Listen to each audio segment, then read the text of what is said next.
রহমতুল্লাহি ওয়া বারাকাতুহু। আপনারা সবাই কেমন আছেন? আলহামদুলিল্লাহ, আলহামদুলিল্লাহি রাব্বিল আলামিন, ওয়াল আকিবাতু লিল মুত্তাকিন, ওয়াসসালাতু ওয়াসসালামু আলা সাইয়্যিদিল আশরাফিল আমবিয়াই ওয়াল মুরসালিন ওয়া আলা আলিহি ওয়া সাহবিহি আজমাইন। আম্মা বা'দ, ফাকাদ ক্বালা আল্লাহু সুবহানাহু ওয়া তাআলা ফি কালামিহিল মাজিদ ওয়াল ফুরকানিহিল হামিদ। আউযু বিল্লাহি মিনাশ শাইতানির রাজীম। বিসমিল্লাহির রহমানির রহিম। ওয়ালিমান খাফা মাকামা রাব্বিহি জান্নাতান ফাবিআইয়ি আলাই রাব্বিকুমা তুকাযযিবান। সাদাকাল্লাহুল আযীম। সর্বপ্রথম সেই মহান মুনিবের দরবারে লাখ কোটি শুকরিয়া আদায় করি, যে মহান রব্বুল আলামিন দুনিয়ার সমস্ত কাজ থেকে ফারেক করে আজকের এই মুবারকময় দিন, জুমার দিনে জুমার নামাজ আদায় করার উদ্দেশ্যে জুমার পূর্ব মুহূর্তে মসজিদে সমবেত হয়ে আমলের নিয়তে কিছু কথা বলার এবং শোনার তৌফিক যে মহান মুনিব দান করলেন, ওই মহান মুনিবের দরবারে শুকরিয়া আদায় করে সবাই বলে আলহামদুলিল্লাহ। দুরূদ ও সালাম পাঠ করে মানবতার মুক্তির দিশারি সাইয়্যিদুল মুরসালিন, আশরাফুল আম্বিয়া, খাতামুন নবিয়্যিন, মুরুদুল্লাহ আল বিশ্ব নবী মুহাম্মদুর রাসূলুল্লাহ, সবাই বলে সাল্লাল্লাহু আলাইহি ওয়াসাল্লাম। আমি আপনাদের সামনে মহাগ্রন্থ আল কুরআনুল কারীমের উল্লেখযোগ্য সূরা রহমান এর থেকে দুইটি আয়াতে মুকদ্দাস তিলাওয়াত করেছি, 46 এবং 47। এরই আলোকে সংক্ষিপ্ত পরিসরে কিছু কথা বলবো ইনশাআল্লাহ। আমা তৌফিক ইল্লা বিল্লাহ, আলাইহি তাওয়াক্কালতু ওয়া ইলাইহি উনীব। সম্মানিত উপস্থিতি, আমরা যারা মসজিদে এখন আছি উপস্থিত, এরপরে যারা উপস্থিত হব, আমাদের জীবনের একটা উদ্দেশ্য যে জান্নাত, নাকি? জীবনের উদ্দেশ্য কি? জান্নাত। আমরা জান্নাত চাই কয়টা বলেন তো? একটা জান্নাত চাই। আল্লাহর কাছে জান্নাতের যে কোনো একটা জায়গা চাই। আর আল্লাহ রব্বুল আলামিন বলছেন আয়াতের ভিতরে, আমি বান্দাকে দুটি জান্নাত দেব। কয়টি জান্নাত? দুটি জান্নাত দিব। তো সেই দুটি জান্নাত কি করলে দেব, কিভাবে দুটি জান্নাত বান্দা পাবে, সেই বিষয়ে আজকের আলোচনা। আল্লাহ রব্বুল আলামিন বলছেন, ওয়ালিমান খাফা মাকামা রাব্বিহি জান্নাতান। যদি কোনো বান্দা তার রবকে ভয় করে, তার রবের সামনে তার জীবনের সমস্ত কর্মের হিসাব দিতে হবে, এই ভয় নিয়ে যদি দণ্ডায়মান হয়, ওয়ালিমান খাফা, যদি এই ভয় নিয়ে সে দাঁড়ায়, আল্লাহ রাব্বুল আলামিন বলছেন আমি তার দুটো জান্নাত দিয়ে দেব। অর্থাৎ এই ভয়কে সামনে রেখে এই ভয়ের আলোকে জীবন গঠন করে, তাহলে আল্লাহ বলছেন আমি তার কয়টি জান্নাত দেব? দুটি জান্নাত দেব। আল্লাহ রাব্বুল আলামিন অন্যত্র বলছেন, ওয়ালাউ আন্না আহলাল কুরা আমানু ওয়াত্তাকাউ লাফাতাহনা আলাইহিম বারাকাতিম মিনাস সামাই ওয়াল আরদ। যদি জনপদের লোকেরা আমার পরে ঈমান আনয়ন করে, তাকওয়া অবলম্বন করে, ক্ষুধাভীতি অবলম্বন করে, আমার ভয় তার অন্তরের ভিতরে, দিলের ভিতরে গেঁথে নাই, আমার ভয় নিয়ে জীবন পরিচালনা করে, আমি আল্লাহ রাব্বুল আলামিন তার জন্য আসমান এবং জমিনের যত বরকতের দরজা আছে, সমস্ত বরকতের দরজাগুলো খুলে দেব। সবাই বলে সুবহানাল্লাহ। তাহলে আল্লাহ বলছেন, ওয়ালাউ আন্না আহলাল কুরা আমানু ওয়াত্তাকাউ, শুধু ঈমান আনে না, তাকওয়া অর্জন করে, আল্লাহকে ভয় করে, শুধু মুখে কালেমা পড়ে না, কালেমাকে সমাজে বাস্তবায়নের চেষ্টা করে, জীবনের প্রতিটা রন্ধ্রে রন্ধ্রে কালেমার যে হক আছে, এই হকটা বাস্তবায়নের চেষ্টা করে, এই হকটা সমাজে প্রতিষ্ঠার চেষ্টা করে। বোঝেন কথা? যদি এই কাজ করে, আল্লাহ বলছেন আমি তার জন্য আসমান এবং জমিনের যত বরকতের দরজা আছে, লাফাতাহানা, লামে তাকিদ নুনে সকিলা, অবশ্যই অবশ্যই আমি তার জন্য আসমান জমিনের যত বরকতের দরজা আছে সব আমি আল্লাহ খুলে দেব। এই জন্য আমাদেরকে ফিরে আসতে হবে। আমরা যারা জীবিত মানুষ আছি, মসজিদ যারা আছে, আমরা জীবিত না মরা? বলেন, জীবিত মানুষ আছি। এই জীবিত মানুষের ভিতর দুটি পার্ট রয়েছে। কয়টি পার্ট? দুটি পার্ট রয়েছে। একটার নাম হলো রুহু, আর একটার নাম হলো বডি। দুটো মিশ্রণেই তো আপনি জীবিত মানুষ, ঠিক কিনা? দুটো মিশ্রণেই আপনি জীবিত মানুষ। আল্লাহ রাব্বুল আলামিন রুহু জগৎ থেকে রুহু পাঠিয়েছেন, তার কাছ থেকে তার প্রত্যাদেশ হিসাবে রুহুটা হলো তার আদেশ মাত্র। ওই রুহু পাঠিয়েছেন এই যে রুহুর খাদ্য হিসাবে, রুহুর খোরাক হিসাবে। আজ থেকে 1400 বছর আগে আল্লাহ রাব্বুল আলামিন মহাগ্রন্থ আল কুরআনুল কারীম নাজিল করেছেন। রুহের খাদ্য হলো মহাগ্রন্থ আল কুরআনুল কারীম। আর এই কুরআনুল কারীম রুহের খাদ্য কিভাবে নেবে, এই কুরআনুল কারীম কিভাবে বাস্তবায়ন করবে, এই জন্য আল্লাহ রাব্বুল আলামিন আখিরি জামানার শেষ পয়গম্বর, বিশ্ব মানবতার মুক্তির দিশারি, মানবতার রসুল বিশ্বনবী মুহাম্মদ রাসূলুল্লাহ সাল্লাল্লাহু আলাইহি ওয়াসাল্লামকে প্রেরণ করেছেন। বুঝছেন কথা? তাহলে রুহের খাদ্য পালাম মহাগ্রন্থ আল কুরআনুল কারীম, রাসূল প্রদর্শিত পথ, আল্লাহ প্রদত্ত বিধান, ঠিক কিনা? আর আমাদের যে শরীর আছে, এই শরীরটা হলো, এই বডিটা হলো মাটির তৈরি। কিসের তৈরি? মাটির তৈরি। আল্লাহ বলছেন আমি মানুষকে মাটি দ্বারা তৈরি করেছি। এই জন্য রুহের খাদ্য, শরীরের খাদ্য হলো মাটি থেকে উৎপাদিত ফসল, ঠিক কিনা? শরীর যখন দুর্বল হয়ে যায় আমরা বিভিন্ন প্রকার পুষ্টিকর খানা খাই কিনা? ডাক্তারের কাছে চলে যাই, ডাক্তার বিভিন্ন প্রকার ভিটামিন ওষুধ লিখে দেয়, বিভিন্ন প্রকার টেস্ট করে ভিটামিন ওষুধ খেতে বলে কিনা? ওষুধ খেতে বলে। ওই ওষুধটাও কিন্তু জমিন থেকে তৈরি, ঠিক কিনা? বিভিন্ন গাছের নির্যাস দিয়ে ওষুধ তৈরি হয়। অনুরূপভাবে মানুষের শরীর সুস্থ রাখার জন্য আমরা যে জমিনের উৎপাদিত ফসল খেয়ে শরীর সুস্থ রাখি, ঠিক কিনা? আর আমাদের এই ভিতরে একটা রুহু আছে, যে রুহের বলে আমি আজ কথা বলছি, যে রুহু আছে তাই আমি রফিকুল ইসলাম। আর রুহু যখন আমার ভিতরে থাকবে না তখন কিন্তু আমি রফিকুল ইসলাম থাকবো না, রফিকুল ইসলামের লাশ থাকবে, ঠিক কিনা? রফিকুল ইসলামের লাশ থাকবে, তখন কিন্তু আর ওকে রফিকুল ইসলাম বলবে না, বলবে রফিকুল ইসলামের লাশ, ঠিক কিনা? ওই রুহু, ওই যে রুহু বিচার কিন্তু ওই রুহের হবে, ওই রুহের হবে কিনা? বিচার কিন্তু ওই রুহের হবে, ওই রুহের বিচার হবে, ওই রুহের পরে সব কিছু হবে। ওই রুহের খাদ্য আল্লাহ রব্বুল আলামিন জান্নাত থেকে পাঠিয়েছেন, আল্লাহ রব্বুল আলামিন তার প্রত্যাদেশ থেকে পাঠিয়েছেন, যে সে প্রত্যাদেশটা হলো যে মহাগ্রন্থ আল কুরআনুল কারীম যদি জীবনে বাস্তবায়ন করে রুহের খাদ্য হয়ে যাবে কিনা? যদি আপনি 5 দিন না খান শরীর দুর্বল হবে কিনা? অনুরূপভাবে যখন কোনো বান্দা নামাজ পড়ে না, 5 দিন 10 দিন নামাজ পড়ে, জীবনে নামাজ পড়ে না, মানুষ যেমন 5 দিন খানা না খাইলে শরীর দুর্বল হয়ে যায়, অনুরূপভাবে আল্লাহ প্রদত্ত বিধান নামাজ যখন আদায় করে না ওর রুহটাও দুর্বল হতে থাকে কিনা? রুহটাও দুর্বল হতে থাকে। এই রুহের ভিতরে আবার 2টি পার্ট আছে, শুনছেন? কয়টি পার্ট? 2টি পার্ট আছে। এই 2টি পার্টের ভিতরে একটা ভালো পার্ট আর একটা খারাপ পার্ট। অনুরূপভাবে একটা জান্নাতি মানুষের কর্ম হলো 2 প্রকার, একটা জান্নাতি কর্ম, একটা হলো জাহান্নামী কর্ম, ঠিক কিনা? জাহান্নামী কর্ম। ইবলিস তো আল্লাহ রব্বুল আলামিন, ইবলিস যখন জান্নাত থেকে চলে আসার পরে ইবলিস আল্লাহর কাছে বলে রব্বি ফাংজিরনি ইলা ইয়াউমি ইউবাসুন, আল্লাহ আমার রব, আমার মুনিব, তুমি আমাকে কিয়ামত পর্যন্ত হায়াত দাও। কোন পর্যন্ত? কিয়ামত পর্যন্ত হায়াত দাও। আল্লাহ হায়াত দিয়ে দিলেন। হায়াত দেওয়ার পরে বলল যে আদমের কারণে আমি জান্নাত থেকে চলে যাচ্ছি, আদমকে সিজদা না করার কারণে আমি আজ জান্নাত থেকে চলে যাচ্ছি। ওই আদম যাতে জান্নাতে না আসতে পারে এর জন্য যত কাজ আছে, যত প্রচেষ্টা সব আমি করব, বুঝছেন? তাহলে যারা নামাজ পড়ে না এদের ঘাড়ে তো ইবলিস লাগিয়েই আছে কিনা? ইবলিস কিন্তু তার কর্ম সফলতা করার জন্য রাত দিন ঘুমকে হারাম করে সে কাজ চালিয়ে যাচ্ছে কিনা? আমাদের ওই ইবলিসের মোকাবেলা করে জান্নাত নিতে হবে, ঠিক কিনা? ইবলিসের কর্মের বিরোধিতা করে আমাদেরকে জান্নাত দিতে হবে। শুধু মুখে মুসলমান দাবি করলে মুসলমান হওয়া যাবে না, শুধু রফিকুল ইসলাম নাম রাখলে মুসলমান হওয়া যাবে না, শুধু আব্দুল্লাহ নাম রাখলে মুসলমান হওয়া যাবে না। যাবে? কালকে নেটে আসছে আবুল সরকার, কি বললাম? আবুল সরকার, উনি ছিলেন একজন গান। এই আবুল সরকার সূরা নাস নিয়ে কটূক্তি করেছেন, আল্লাহ নিয়ে কটূক্তি করেছেন, রসুল নিয়ে কটূক্তি করেছেন। কটূক্তি করার পরে তাৎক্ষণিকভাবে পুলিশ তাকে গ্রেপ্তার করেছে। আন্দোলনের মুখে গ্রেপ্তার করার পরে এই বাংলার জমিনের একটা দলের লোক তারা আবার সাপোর্ট দিয়েছে, করা যাবে না, এটা আমাদের ঐতিহ্য।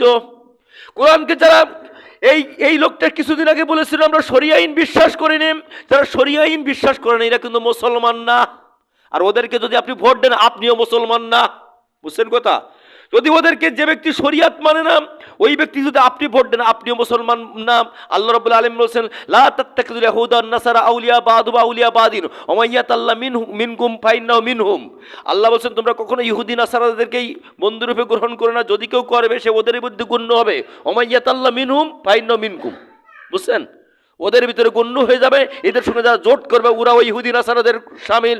আল্লাহ রাব্বুল আলামিন কালামে পাকের ভিতরে স্পষ্টভাবে বলেছেন, হাদিসের ভিতরে আল্লাহ রাব্বুল আলামিন, আল্লাহ রাসূল বলেছেন মান তাশাব্বাহা বিকওমিন ফাহুয়া মিনহুম। দুনিয়ায় যে কওমের সঙ্গে তোমরা উঠা বসা করবা, যে কওমের সঙ্গে তোমরা চলাফেরা করবা, কিয়ামতের ময়দানে হাসর হবে ওই কওমের সঙ্গে। কার সঙ্গে? ওই কওমের সঙ্গে হাসর হবে। তা যে নেতা শরিয়া আইন বিশ্বাস করে না, যে নেতা সূরা নাস বিশ্বাস করে না, যে নেতা আল্লাহকে কটূক্তি করার পরে তাকে ভালোবাসে, তার পক্ষে সাপোর্ট দেয়, তার গ্রেপ্তারের তীব্র নিন্দা জানায়, ওকে মুসলমান, মুসলমানও ও কিন্তু মুসলমান না। আর আপনি ওর সঙ্গে বন্ধুত্ব করলে আপনি কিন্তু মুসলমান না। আপনি মুসলমান থাকবেন শুধুমাত্র লিঙ্গের মাথা কাটা মুসলমান, বুঝছেন? নামে মুসলমান, কাজে কিন্তু না। আমার এই বাংলার জমিন টেকনাফ থেকে তেঁতুলিয়া, সুন্দরবন থেকে বান্দরবন পর্যন্ত বহু জিনিস আছে যে জিনিসগুলোর নামের সঙ্গে কাজের মিল নেই, আছে না? এক গোলপাতা চেনেন আপনারা? ফুটবলের মতো গোল তো নাকি? এখান থেকে লাথি মারলে গোল পাতায় রাস্তা বার হবে? নাম কি? গোল পাতা হয় কেমন? নারকেলের পাতার মতো লম্বা, নারকেলের পাতার মতো লম্বা নাম হলো গোল পাতা। নামের সঙ্গে মিল আছে। মানুষ যখন অসুস্থ হয়ে যায়, মানুষের যখন পুষ্টি কম হয়ে যায়, আমরা একটা ফল খাই, ওই ফলটার নাম হলো বেদানা। ওই বেদানার ভিতরে তো দানা একটাও নেই, আছে? দানা একটাও আছে, তার নাম কি? বেদানা। বেদানা মানে তো দানা নেই। তা নাম বেদানা, দানা নেই, নাম গোল পাতা, কিন্তু আসলে গোল না। এরপরে বলে ঢাকা শহর। ঢাকা শহর মানে কি? কম্বল দিয়ে ঢেকে রাখা, ঢেকে রাখা। রাত 3টের সময় যাবেন যাবেন, তাও দেখবেন মার্কেট খোলা আছে, নামের সঙ্গে মিল আছে। এরপরে আরেকটা জায়গা আছে সোনারগাঁ। কি বললাম? সোনারগাঁ মানে, সোনারগাঁ মানে কি? সোনার গ্রাম। কেজি কেজি সোনা পাওয়া যায় নাকি? সোনার খনি আছে ওখানে নাকি? নেই। নামের সঙ্গে যেমন মিল নেই, ও মুসলমান, তোমার আমার সঙ্গে যদি কোরআনের মিল না থাকে, রাসূলের জীবনের আদর্শের সঙ্গে মিল না থাকে, তুমি আমি হলাম ওই গোলপাতা মার্কা মুসলমান, তুমি আমি হলাম ওই বেদানা মার্কা মুসলমান, ওই যে আপনার সোনারগাঁ মার্কা মুসলমান, ঢাকা শহর মার্কা মুসলমান। বুঝছেন কথা? এইরকম মুসলমান হলে কিন্তু পরপরে মুক্তি পাওয়া যাবে না। পরপরে মুক্তি পেতে গেলে আল্লাহ প্রদত্ত, রসুল প্রদর্শিত পথ মেনে মুক্তি পেতে হবে, ঠিক কিনা? আল্লাহ রাব্বুল আলামিন কালামে হাকিমের ভিতরে বলছেন, ও পৃথিবীর মানুষেরা, তোমাদের জন্য মডেল হিসেবে আমি আমি নাজিল করেছি বিশ্বনবী মুহাম্মদ রাসূলুল্লাহ সাল্লাল্লাহু আলাইহি ওয়াসাল্লামের জীবনী। কার জীবনী? মুহাম্মদ রাসূলুল্লাহ সাল্লাল্লাহু আলাইহি ওয়াসাল্লামের জীবনী একমাত্র উসওয়ায়ে হাসানা হিসাবে তোমরা তাকেই পালন করো। কাকে পালন করতে হবে? অন্য কাউকে? শুধু রাসূলের আদর্শ পালন করতে হবে। যদি রাসূল, তার কারণে কিয়ামতের ময়দানে আমার লিডার হলেন কে? রাসূল। রাসূল হাউজে কাউসারে পানি বন্টন করবে। রাসূল কিয়ামতের ময়দানে জান্নাতের দরজায় টোকা দেবে। রাসূল শাফাত করে করে জান্নাতে নিয়ে যাবে। বুঝছেন? ওই রাসূলের আদর্শ মানতে হবে না নেতাদের আদর্শ মানবেন। আমরা কখনো বলি না যে আমার নেতা তোমার নেতা, অমুক নেতা বলি না। আমরা আমাদের স্লোগানটা একটাই হলো যে আমার নেতা তোমার নেতা বিশ্বনবী মুস্তাফা। আমরা তার কারণ আমরা নবীকে নেতা মানি, এই জন্য নেতা মানি। নবী হলেন জান্নাতের সর্দার, নবী হলেন জান্নাতের জামিনদার, নবী হলেন পরপরে একমাত্র শাফাতকারী। আল্লাহর নবী বলেন কিয়ামতের ময়দান যেদিন শুরু হবে, সমস্ত নবীদের জান্নাতে যাওয়া হারাম থাকবে যতক্ষণ পর্যন্ত আমি নবী মুহাম্মদ সাল্লাল্লাহু আলাইহি ওয়াসাল্লাম জান্নাতে প্রবেশ না করব। সমস্ত উম্মতদের, সমস্ত নবীদের উম্মতদের জান্নাতে প্রবেশ করা হারাম থাকবে, বন্ধ থাকবে, নিষিদ্ধ থাকবে যতক্ষণ পর্যন্ত আমি নবী মুহাম্মদ সাল্লাল্লাহু আলাইহি ওয়াসাল্লাম আমার উম্মতদেরকে জান্নাতে প্রবেশ না করাবো। ওই নবীর উম্মত আমরা। ওই নবীর কি উম্মত আমরা। উম্মত মানে কি? অনুসারী। উম্মত মানে কি? অনুসারী। আপনি বিয়ে করেছেন 3 লক্ষ টাকা কাবিন দিয়ে, আপনার বউ আপনার কথা শোনে না, আপনার বউ আপনার ফেলাই দিয়ে বয়ফ্রেন্ড নিয়ে ঘুরে বেড়ায়, ও বউর সঙ্গে ঘর সংসার হবে? হবে? ঘর সংসার করতে কিন্তু রাজি না। অনুরূপভাবে আমরা রাসূলের উম্মত হিসাবে দাবি করব, রাসূলের আদর্শ মানব না, রাসূলের আদর্শ মানব না, রাসূলের কর্মজীবন মানব না, রাসূলের অর্থনৈতিক জীবন মানব না, রাসূলের রাজনৈতিক জীবন মানব না, রাসূলের পারিবারিক জীবন মানব না। না মানি কি হবে? আপনি একদিন একটু আধা ঘন্টা একটু বয়ফ্রেন্ডের সঙ্গে সময় দিয়েছে, আপনি স্ত্রী তালাক দিয়ে দিয়েছেন, রসুল বুঝে আপনাকে তালাক দিতে পারে না? পারে? শুধুমাত্র কবরে রাখার সময় বিসমিল্লাহ ওয়া আলা মিল্লাতে রাসূলিল্লাহ বললে হবে না? হবে? হবে না। আল্লাহর নামে রসুলের দলে উঠাই দিয়ে গেলাম। এখন যে পিরিয়ড চলতেছে, আজ থেকে কিছু কাল আগে 24 গণ আন্দোলনের আগ পর্যন্ত যদি কোনো ব্যক্তি মনিরামপুর বাজারে রাজপথে মিছিল করতে করতে যে বিএনপির মিছিল করতে করতে যায় বা জামাতের মিছিল করতে যে আমলিক অফিসে পানি দিত না মামলা দিত? বলেন তো? মামলা দিত। এখন আবার যে পরিবেশ পরিস্থিতি হয়েছে, এখন যদি আমলিকের পতাকা তলে মিছিল করতে করতে যাই, বিএনপি উঠে যায় পানি চাই, পানি দেবে না মামলা দেবে? মামলা দেবে। একই গ্রামে বাড়ি হওয়ার পরেও শুধুমাত্র রাজনৈতিক ভিন্নতা থাকার কারণে জায়গা কিন্তু হয় না। জায়গা হয় না।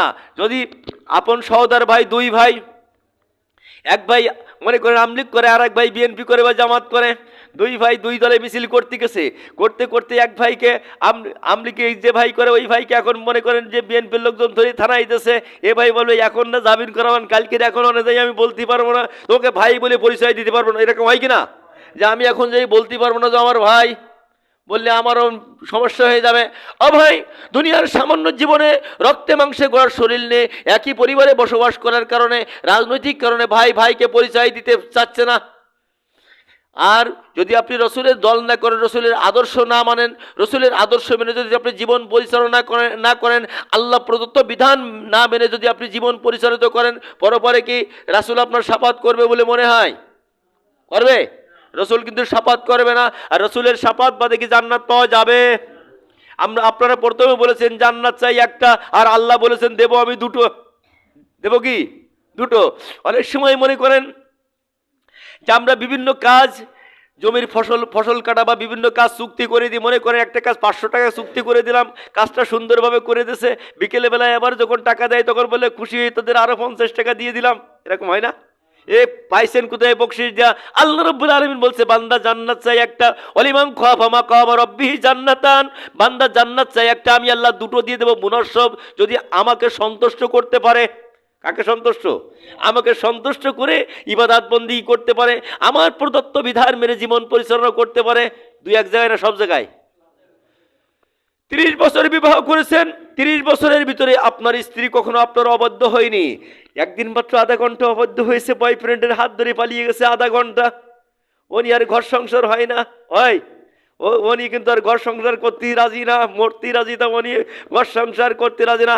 বান্দা, আপনাকে আল্লাহ রাব্বুল আলামিন ভালোবেসে সৃষ্টি করেছেন, সৃষ্টি করে বলেছেন ইয়া আইয়ুহান নাস উবুদু রাব্বাকাকুমুল্লাযী খলাকাকুম ওয়াল্লাযীনা মিন ক্বাবলিকুম লাআল্লাকুম তাত্তাকুন। আল্লাহ রাব্বুল আলামিন কালামে পাকের ভিতরে বললেন, ও মানব সকল, আমি তোমার রব, আমি তোমাকে সৃষ্টি করেছি। ইয়া আইয়ুহান নাস উবুদু, তোমরা ইবাদত করো, রাব্বাকাকুমুল্লাযী খলাকাকুম, যে রব তোমাকে সৃষ্টি করেছে ওই রবের ইবাদত করো। কে বলেছেন? আল্লাহ বলেছেন।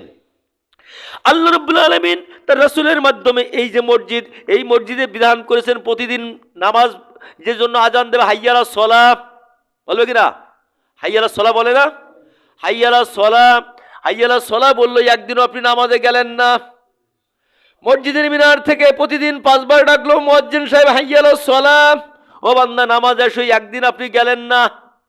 একদিন রাসূলের ডাকে, আল্লাহর ডাকে, রাসূলের ডাকে সাড়া দিলেন না। আর মরি গেলেই বিসমিল্লাহ ওয়া আলা মিল্লাতি রাসূলিল্লাহ বলি দিলাম, আর জান্নাতের দরজা খুলে যাবে আপনার জন্য। এত সোজা, এত সোজা, এত সোজা না। যদি বাড়িতে স্ত্রীর সঙ্গে গন্ডগোল লাগায় শ্বশুর বাড়ি যান, স্ত্রীকে মারপিট করে বাড়ি থেকে বের করে শ্বশুর বাড়ি যান, আর শ্বশুররা যদি এই সংবাদ পায়, গেলে ভালো মন্দ খাতি দেবে তো না? উত্তম মাধ্যম হবে, বলেন? উত্তম মাধ্যম হবে। আল্লাহ প্রদত্ত যে কাজ করতেছেন, আল্লাহর নাফরমানি করতেছেন, রাসূলের নাফরমানি করতেছেন, প্রতিদিন হাইয়ালা সালাহ বলে ডাকে, আপনি একদিনও সাড়া দেন না, আল্লাহ টের পায় না? শ্বশুরের মতো কি মোবাইল করে লাগে আল্লাহর কাছে? আল্লাহ বলছেন কিরামান কাতিবিনা ইয়ালামুনা মা তাফআলুন। ও বান্দা, দৈনন্দিন জীবনে এমন কোন কর্ম তুমি করো না যা আমার ফেরেশতারা রেকর্ড করে না, সব লিখে ফেলে, সব লিখে ফেলে। আল্লামা দিলওয়ার হোসেন সাইদি রহমাতুল্লাহ মারা গেছেন না? ওনার আজ থেকে 10 বছর, 15 বছর, 20 বছর আগের ওয়াজ পাওয়া যায় কিনা? যায় কিনা? বঙ্গবন্ধু শেখ মুজিবুর রহমান মারা গেছে কত সালে? 73 সালে সম্ভবত, 73-এ নাকি 74 সালের 15ই আগস্ট মারা গেছে, 75-এ 15ই আগস্ট মারা গেছে। 75-এ 15ই আগস্ট যখন বঙ্গবন্ধু মারা গেছে, এখন তার ভাষণ পাওয়া যায় কিনা? তা কবে চলে গেছে? 75 সাল। আজ কত বছর? আজ যদি 53, 54, 55 বছরের পরে তার রেকর্ডিং ওয়াজ পাওয়া যায়। ও বান্দা, তোমরা মানব রচিত, মানুষের তোমাদের অল্প জ্ঞান দিয়েছি, তারপরে যদি তোমরা সেই ওয়াজ রেকর্ডিং করে রাখতে পারো, আমি আল্লাহকে পারি না তোমার সামান্য 60 বছরের কর্ম রেকর্ড করে রাখতে? পারে কিনা? 60 বছর বাঁচি, 60 বছর তো 12 বছর ডিলেট, 12 বছরের কোনো হিসাব নেই। যখন অপ্রাপ্ত বয়স্ক তখন হিসাব নেই, তার 60 থেকে 12 গেলে থাকে কত? 48 বছরের রেকর্ডকে আমি আল্লাহ রাখতে পারি না? পারে না? আল্লাহ রেকর্ড যদি আপনি 55 বছর আগের ওয়াজ আজ বাজাতে পারেন, এই 48 বছরের ওয়াজ কি কিয়ামতের ময়দানে আল্লাহ আপনার আমার সঙ্গে বাজাতে পারবে না? পারবে কিনা? পারবে কিনা? পারবে। তাহলে যদি ওই ওয়াজ আপনার জীবনের 48 বছরের ওয়াজ কিয়ামতের ময়দানে বাজায়, আর ওই বাজানোর ভিতরে যদি এক তো নামাজ না থাকে, কোন মুখটি আপনি আল্লাহর কাছে জান্নাত চাবেন? বলেন, জান্নাত চাবেন কোন মুখ নিয়ে? তার সুযোগ আছে? মনে করেন এই জনপদে একজন এমপি প্রার্থী আছে, ওই এমপি প্রার্থী যখন নির্বাচন করেছে, আপনি তার উল্টো নির্বাচন করেছেন, তার গোষ্ঠী উদ্ধার করে নির্বাচন করেছেন টাকা পয়সা দিয়ে। এখন সেই নির্বাচিত হয়েছে, নির্বাচন হওয়ার পরে আপনি কি তার সামনে যাইতে পারবেন? যাইতে পারবেন? আমি যাইতে পারবো না ভাই, তুমি যাও, আমি এই করেই ফেলেছি। এ তো আমরা মানুষ, তাই পারতেছে না। আর আল্লাহর দরবারে কিভাবে বলবেন? আল্লাহ এই জন্য বলছেন ওয়ালিমান খাফা মাকামা রাব্বিহি জান্নাতান, বান্দা যদি বিনয় চিত্তে জীবনের গুনাহ কথা স্বীকার করে আমার কাছে দাঁড়ায়, আমি আহকামুল হাকিমিন, আমি আল্লাহ রাব্বুল আলামিন তার জিন্দেগির গুনাহ কথা মাফ করে দেব। কে? আল্লাহ মাফ করে দেবে। সবাই সুবহানাল্লাহ। আল্লাহ বলছেন উদউনি আস্তাজিব লাকুম, ও বান্দা তোর গুনাহ বঙ্গোপসাগরের ফেনার থেকে বেশি হোক, পানির থেকে বেশি হোক, তুই আমাকে ডাক, আমি তোর ডাকে সাড়া দেব, আমি তোর গুনাহ মাফ করে দেব। এই পৃথিবীর জমিনে আপনি যদি আব্বার কাছেও 5 বার চান, একদিনে যদি 5 বার টাকা চান, আব্বা অসন্তুষ্ট হয়ে যাবে, যাবে কি না? যাবে। কিন্তু আল্লাহ বলছেন আমি অসন্তুষ্ট রে বান্দা, আমাকে যত ডাকে আমি তত সন্তুষ্ট হই, আমি বান্দার গুনাহ মাফের জন্য বসে আছি। এই গুনাহ মাফের দরকার আছে না? এই গুনাহ মাফের জন্য আমাদেরকে তওবা করতে হবে, তওবা করে ফিরে আসতে হবে। শুধু আস্তাগফিরুল্লাহ বললাম আর আসরের নামাজ পড়লাম না, এর নাম কি তওবা? এর নাম কি তওবা? তাহলে তওবার মূল সংজ্ঞা হলো আগে যা করতাম না, আগে যে খারাপ কাজগুলো করতাম ওইগুলো ছেড়ে দেব। আগে নামাজ পড়তাম না, এখন থেকে নামাজ পড়বো, নাকি? ঠিক কি না? এখন থেকে নামাজ পড়বো। আগে সুদ খেতাম, এখন থেকে আর খাবো না। আগে ঘুষ খেতাম, এখন থেকে আর ঘুষ খাবো না। আগে দুর্নীতি করতাম, এখন আর করবো না। আগে ওজনে ফাঁকি দিতাম, এখন আর দেবো না। আগে মালে ভেজাল দিতাম, এখন আর দেবো না। এর নাম হলো কি? তওবা। এই যদি আমরা ফিরে আসতে পারি, আল্লাহ বলছেন আমি মাফ করার জন্য বসে আছি, শুধু মাফ করবো না, আমি বান্দা তোমাকে 2টি জান্নাত দেবো। আর কিয়ামতের ময়দান যখন শুরু হবে আমি ডাক দেবো, ইয়া আইয়ুহাতুহান নাফসুল মুতমাইন্না তুরজি ইলা রাব্বিকি রাদিয়াতাম মারদিয়া ফাদখুলি ফি ইবাদি ওয়াদখুলি জান্নাতি। ও প্রশান্ত আত্মারা আসো, ও যারা তওবা করেছো আসো, আমার রহমতের গণ্ডির ভিতরে যে বান্দা শরীর ভিতরে প্রবেশ করো আর জান্নাতে চলে যাও। সুবহানাল্লাহ। আমরা তো জান্নাত চাই নাকি? জান্নাত চাই, পরে পরে মাপ চাই। এই পরে পরে মাপের জন্য আমাদেরকে প্রথম নম্বর কাজ কি? নামাজ পড়তে হবে। নামাজ পড়তে হবে। শুধু শুক্রবারে না, সব সময় নিজে নামাজ পড়তে হবে। পরিবারস্থ যারা আছে তাদেরকেও দাওয়াত দিতে হবে। আমি নামাজ পড়ি তো দাওয়াত দেবো কি? আমার কি অবস্থা, তাই না? আমি যদি নামাজ না পড়ি, দেখবেন যে বাপ বিড়ি খায় তার ছেলেরা ম্যাক্সিমাম বিড়ি খায়। ব্যতিক্রম কিছু আছে, কিন্তু ম্যাক্সিমাম বিড়ি খায়। বিড়ি খাওয়ার সম্ভাবনা আছে ম্যাক্সিমাম। আর যে বাপ নামাজ পড়ে তার ছেলেরা ম্যাক্সিমাম ছেলেরা নামাজ পড়ে। এই জন্য আমি যদি নামাজি হই, আমি যদি ভালো কাজ করি, তাহলে আমার সন্তানরা ভালো কাজ করার সম্ভাবনা আছে না? আছে কি না?